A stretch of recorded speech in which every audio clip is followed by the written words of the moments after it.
colones en el precio de la venta. Como lo decimos, nuestro compañero Alejandro Urbina tiene todos los detalles. Buenas tardes, Alejandro, adelante.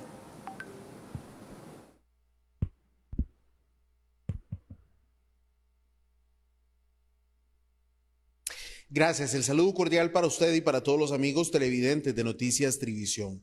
Continuamos hablando del tipo de cambio que ya sabíamos para este mes de diciembre iba a tender nuevamente hacia la baja. Sin embargo, desde el viernes anterior el Banco Central ha tenido como referencia rondando ya los 500 colones. Incluso el viernes estuvo precisamente en esta cifra cerrada 500 colones, lo que ha vuelto a desatar, por decirlo de una forma, esa histeria colectiva de si se desplomará mucho más el tipo de cambio y podríamos encontrar balances por debajo de los 500 colones. Cifras que, aunque no necesariamente son nuevas para este año, sí son históricas después de que en años anteriores el tipo de cambio llegara a alcanzar hasta los casi 700 colones. Para ampliar acerca de este tema nos acompaña acá en la oficina de Trivisión en San José, Daniel Sucher, reconocido economista. Daniel, con quien ya hemos hablado del tipo de cambio, sin embargo lo mencionaba yo ahorita, esa cifra de 500 colones vuelve a crear ese tipo de histeria colectiva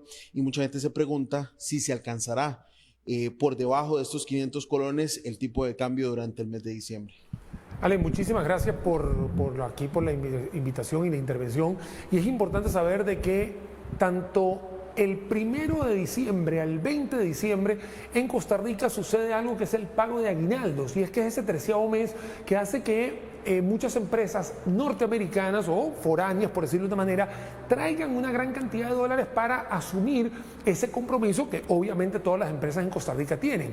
A su vez, muchas empresas traen de una vez el dinero para pagar marchamos de su flotilla, y también hay muchas empresas que también pagan utilidades o bonificaciones anuales y lo hacen prácticamente en estos 20 días de diciembre o estos primeros 20 días de diciembre. Entonces, claramente las empresas llegan al Monex o llegan al mercado cambiario a comprar colones, entonces inundan aún más el mercado cambiario. Entonces, si bien es cierto que en Costa Rica la semana pasada, entre el jueves y el viernes, hubo una gran cantidad de empresas, no solamente públicas, sino también privadas, que ya ejecutaron ese compromiso del aguinaldo, todavía existe un abanico para seguir trayendo dólares y seguir pagando lo que la gente que hace falta pagar.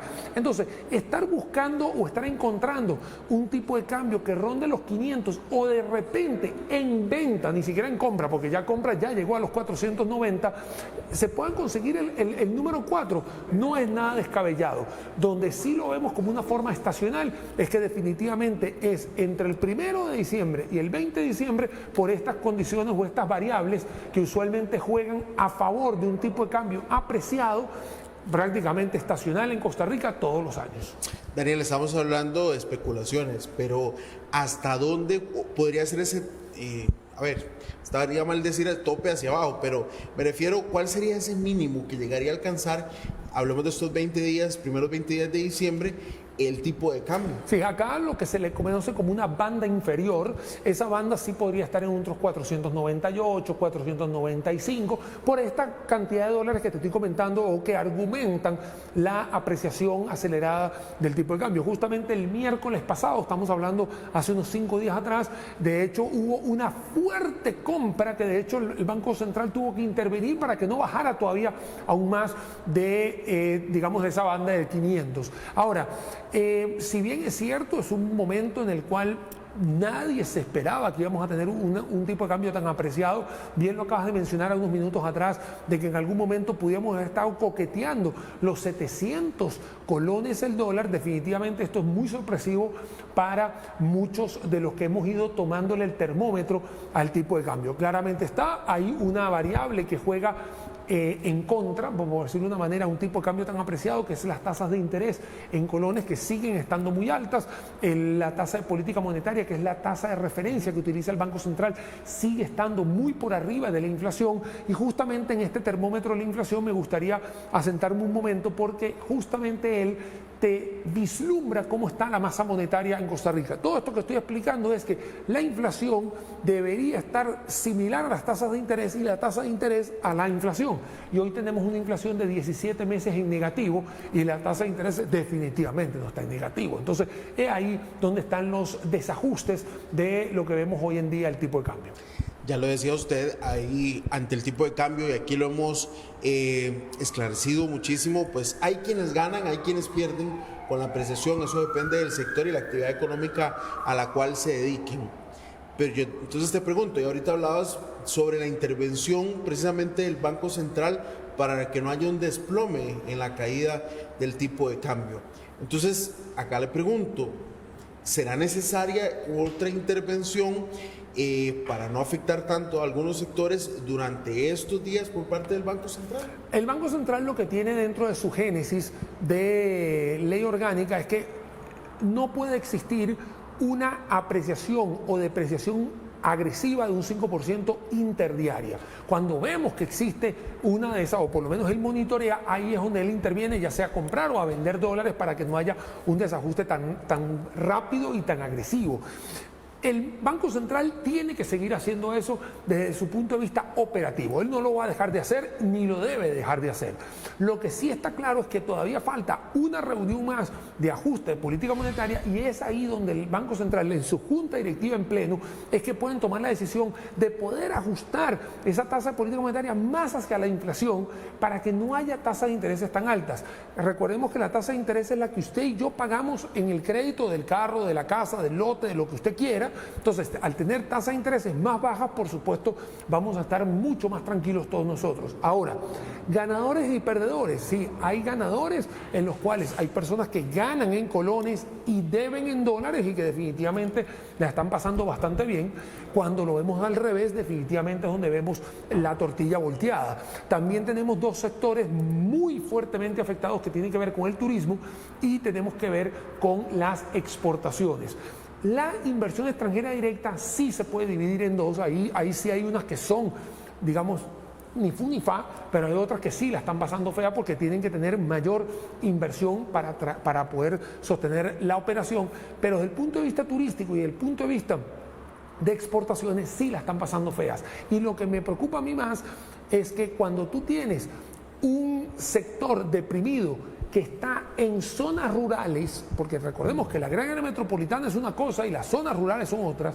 Las zonas rurales, si el motor de desarrollo, vamos a decir, una finca agrícola no está vendiendo, estas personas que compran en los mini super, en los supermercados, que están alrededor o que pueden gastar, no van a tener empleo y entonces hay un encadenamiento que se empieza a debilitar. Por eso es que cuando tienes un tipo de cambio tan apreciado, no es sencillamente el que importa le va bien y el que exporta le va mal, no. Es que también recordemos que estamos todos metidos en una matriz. Entonces no es solamente de que tiene que haber ganadores y perdedores, porque puede ser que puntualmente hay un ganador o puntualmente hay un perdedor, pero tenemos que estar todos encadenados. Si una empresa de zona franca se va, por ejemplo, por decir un ejemplo, que no ha habido ninguna de ellas, pero ponte que ya se vaya, ay, se fue por tipo de cambio. No. Y la soda que trabajaba ahí, y las personas que le despachaban materiales, y las personas que vamos a decir, que llevaban el transporte a las personas, a los empleados, también está deprimido. Entonces, hay que recordar que no es algo muy puntual, sino que también estamos todos unidos como economía o sectores de economía integrados. Daniel, ¿es tiempo para alarmarse o estos días va a estar en estos rangos y luego normalizará, entre comillas, el tipo de cambio? Definitivamente hago eco de tus palabras porque sabemos que tenemos claramente definido que hasta el 20 de diciembre se permite el pago de aguinaldo. Entonces aquí nos da una especie de límite en el cual vienen estos flujos de dinero en dólares para poderse cambiar a colones y por supuesto cumplir con el compromiso del aguinaldo. Posiblemente, y es algo que también ha estado muy presente en el tipo de cambio estacionalmente en diciembre, que luego del 24, vamos a decir luego de la noche de Navidad, empieza a haber un empujoncito pequeño hacia arriba del tipo de cambio que se puede ir jalando prácticamente hasta abril y es algo que usualmente suele suceder. A ver, no es llegar a 600 ni a llegar a 700, pero sí es poder ir buscando una especie de punto de inflexión e ir buscando, por supuesto, vamos a decir, una naturalidad del tipo de cambio. Bien, habrá que esperar entonces que transcurran estos 11 días que restan para esa fecha que ya ha explicado Daniel, tan importante que es el 20 de diciembre, y esperar a que de alguna forma, pues, entre comillas nuevamente, pues normalice de alguna forma o estabilice un poco más el tema del tipo de cambio. Por lo pronto, pues habrá que esperar estas cifras entre los 500 y, por qué no, por debajo de los 500 colones para el tipo de cambio, y sobre todo es ser muy cautos y precavidos al momento de pensar en inversiones en esta moneda o endeudamientos también en moneda extranjera. Es la información que tenemos a esta hora del día en un trabajo en cámara de mi compañero Kevin Ramírez. Ustedes tienen más en el estudio de Noticias Trivisión. Muchas gracias, Alejandro, por la información.